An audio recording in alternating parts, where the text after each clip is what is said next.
More details now coming out about that North Korean missile launch today. Pentagon spokesman Captain Jeff Davis saying, quote, the U.S. Department of Defense detected and tracked a single North Korea missile launch today. We assess that this missile was an intercontinental ballistic missile, as had been expected. Following the launch, top U.S. military officials reportedly discussed military response options with South Korea's highest-ranking military official. Joining us now is former U.S. ambassador to the UN and Fox News contributor John Bolton. So what's our response? I just heard a three-star general, by the way, say that any response, is unacceptable, and yet we have to do something. What do you recommend?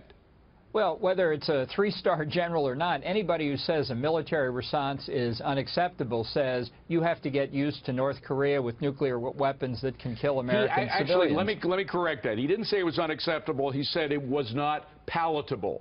That didn't mean it was unacceptable. Go ahead. Yeah.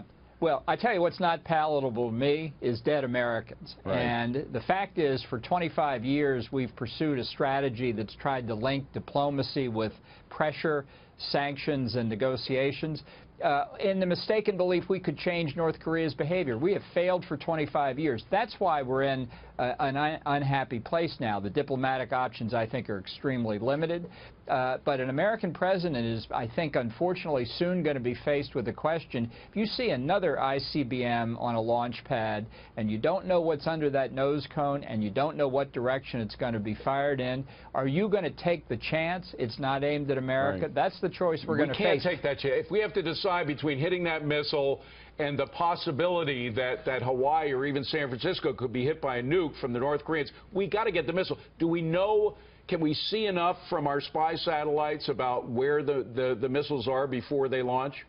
Well, I think we see a lot, but I don't think we can guarantee we see everything. This was a nighttime launch of this missile, which is quite interesting. If they can put a missile out on a launch pad, if it's fueled by solid fuel, which doesn't take much preparation time, they could have it up before we really focus on it. And they're also working on a submarine launch capability, which is even more threatening. It's extraordinary considering the poor state of their submarines. But I have to ask whether China's being any help at all for us. We know the sanctions aren't working. Is China helping at all, or can we just sort of dismiss that?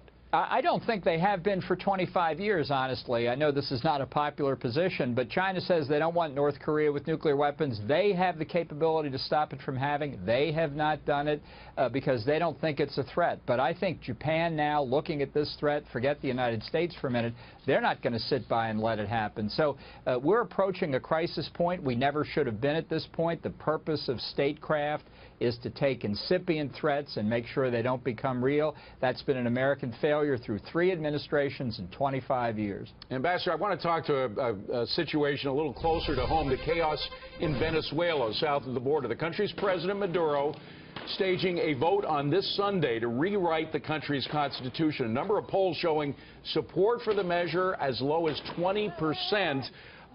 It looks like the only way Maduro can win this vote is by cheating, which, of course, he's not averse to doing. What happens then, Ambassador? Well, I think he will win the Chicago way. I think that's the most likely outcome. If he doesn't, then I think he'll find some other way to perpetuate the Chavez-Maduro dictatorship.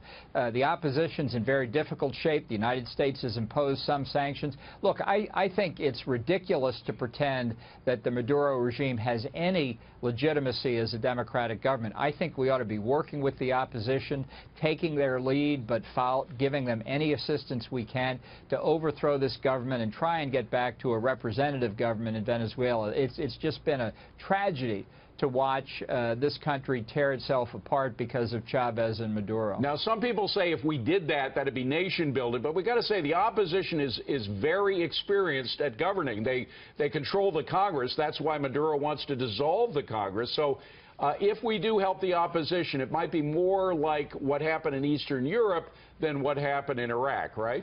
I would call it good old-fashioned regime change. I'll leave the nation building to the Venezuelans. I agree with you. Look, the situation is very difficult, but this is the capstone to the effort to put a democracy in place in Venezuela. If Maduro succeeds, the only way to bring it down will be through violence. This is really the last chance to stop it.